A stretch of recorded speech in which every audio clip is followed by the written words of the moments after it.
নারীরা কিসে আটকায় বলুন তো? নারীরা সবসময় সৌন্দর্য, সাজসজ্জা, পরিষ্কার পরিচ্ছন্ন এইগুলোতে আটকায়। হ্যালো ভিউয়ার্স, আসসালামু আলাইকুম। হুমায়ুন স্মৃতি ব্লগে আপনাদের স্বাগতম। দূরে কিংবা কাছে, দেশে কিংবা বিদেশে যে যেখান থেকে আমার এই ব্লগটি দেখছেন তাদেরকে অসংখ্য অসংখ্য ধন্যবাদ। যে আপুরা নতুন জয়েন করেছেন তারা প্লিজ সাবস্ক্রাইবার করে ফুল ভিডিওটা কন্টিনিউ দেখার চেষ্টা করবেন। আজকে আমি অনেকগুলো কাপড় কেচেছি, ভাবলাম যেগুলো শুকিয়েছে সেগুলো নিয়ে আসি। আনার সঙ্গে সঙ্গে কিন্তু আমি এখানে গোছাতে বসে পড়েছি। কাপড় ধোয়ার পর আপনারা যখন এইভাবে ভাঁজ করে রাখবেন তখন অনেকটাই কিন্তু আয়রন করার মতো হয়ে যায়।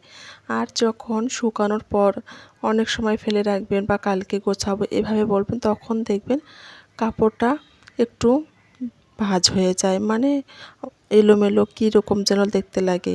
সেই জন্য চেষ্টা করবেন যখনই আপনি কেচে দিবেন শুকানোর পর যতই আপনি ব্যস্ততা থাকুন না কেন একটু এভাবে গুছিয়ে নিতে, তাহলে আপনারা কষ্ট করে সবসময় আয়রন করতে হবে না। আর কাপড়টা কিন্তু যতই পুরনো হোক, এমন না যে আমরা প্রতিনিয়ত নতুন কাপড় চোপড়ে পরবো।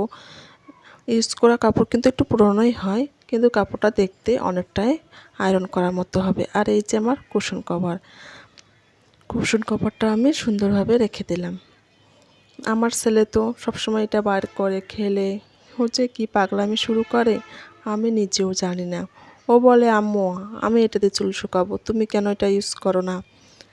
সেজন্য এটা ও সবসময় কিন্তু বার করে, আর আমি এভাবে সবসময় কিন্তু রেখে দেই। পিঙ্ক কালারটা অনেক সুন্দর লাগছে। পিঙ্ক কালার আমার বরাবরের পছন্দ। পিঙ্ক এবং ব্ল্যাক এই কালার দুটো কিন্তু আমি অনেক অনেক বেশি পছন্দ করি। এইদিকে আমি কিন্তু বেডশিটগুলো নিয়ে আসলাম। আনার পর কিন্তু আমি বেডগুলো সুন্দরভাবে পরিষ্কার করে নেব এবং বেডশিটটা বিছিয়ে দেব।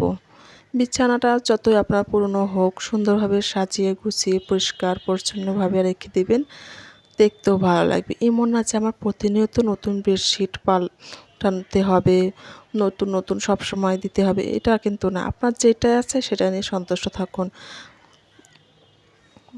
আমার কিন্তু অলরেডি বিছানাটা গুছিয়ে নেওয়া হয়ে গেছে।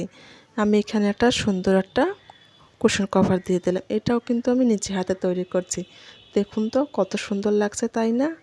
আমার বেডের সঙ্গে কিন্তু কুশন কভারটা খুবই সুন্দর মানিয়েছে। নিজের জিনিস খারাপ হলে কিন্তু সেটা অনেক ভালো লাগে, দেখতেও ভালো লাগে, এটার প্রশংসার জন্য শেষই হয় না। আর এদিকে আমি বারবারে মাঠের দিকে চেয়ে আছি যে আজকে খেলা হবে কিনা। হয়তো হবে, 4টার দিকে কিন্তু খেলা শুরু হয়, আমাদের দিনাজপুর মাঠে খেলা হচ্ছে। এদিকে কিন্তু আমার আর একটা যে বেড আছে আর একটা রুমে, সেটাও আমি এখন সুন্দরভাবে গুছিয়ে নেব।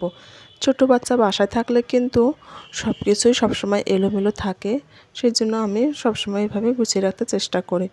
যেহেতু মোরসালিন বাসায় সবসময় থাকে না, ওর কোচিং স্কুল এগুলো নিয়ে ব্যস্ত থাকে, বাসায় আমি সারাক্ষণ একাই থাকি, সেই জন্য আমি সুন্দরভাবে এই কাজগুলো করার চেষ্টা করি।